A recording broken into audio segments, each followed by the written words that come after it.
Komandanti i misionit paqëruajtës të organizatës së Traktatit të Atlantikut Verior NATO në Kosovë, KFOR General Major Enrico Barduani, ka deklaruar se pavarësisht bllokadës politike që po vazhdon në Kosovë, KFOR nuk është i shqetësuar për ndonjë kërcënim të menjëhershëm ndaj sigurisë dhe mbetet plotësisht i përgatitur për të përballur me çdo përpjekje për destabilizim.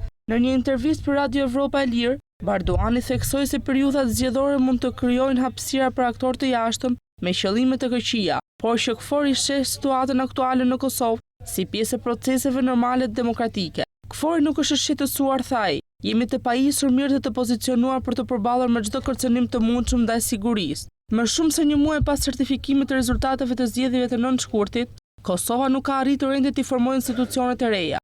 11 përpjekje për konstituimin e Kuvendit të Kosovës dështuan, ndërsa këtë situatë nuk mund të vazhdojë ende me formimin e qeverisë. Duke folur për peizazhin më të gjerë të sigurisë, Barduani krijoi 2 incidente të mëdha në veri të Kosovës: sulmin armatosur në Banjsk në shtator të vitit 2023 dhe sulmin në kanalin ujor Iber-Lepenc në vitin 2024.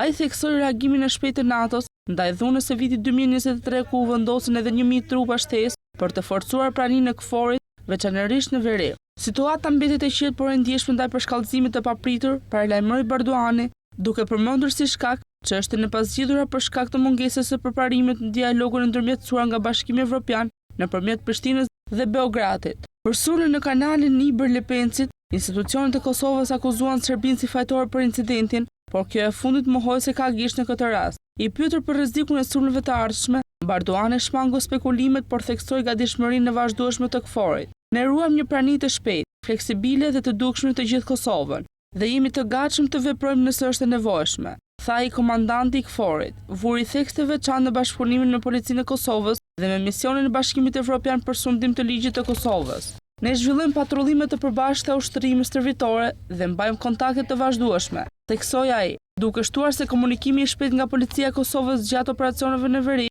është thelbësor për të shmangur keqkuptimet dhe përshkallëzimet e panevojshme. Marrëdhëniet me forcat e armatosura të Serbisë u përshkruan si të qëndrueshme dhe transparente. Barduani konfirmoi takimet të parregullta dhe komunikimin e vazhdueshëm me udhëheqjen ushtarake serbe për të siguruar vëzhgimin e aktiviteteve pranë vijës kufitare administrative.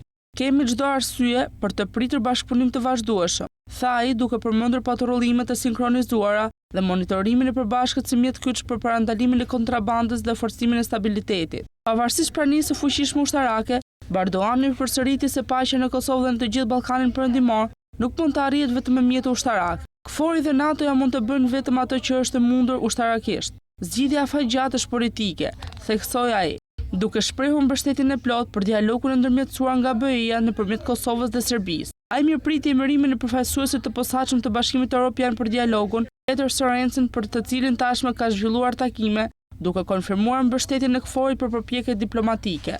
Për ta çuar përpara këtë dialog, të dyja palët duhet të tregojnë fleksibilitet të gjatë, të bëjnë kompromise të nevojshme dhe të përqendrohen te përfitimet afatgjata, tha Barduani. Duke folur për të ardhmen, Barduani vlerësoi bashkëpunimin e Kosovës me NATO-n dhe shprehu mbështetje për aspiratat euroatlantike të vendit. I gjithë Ballkani Perëndimor duhet të ketë qasje në zonën euroatlantike si pjesë e Evropës, deklaroi ai. Çelësi për zgjedhjen e çështjeve të mbetura në rajon është vullneti të gjithë aktorëve për të përqafuar diplomacinë, për të refuzuar dhunën dhe për të punuar për kompromise.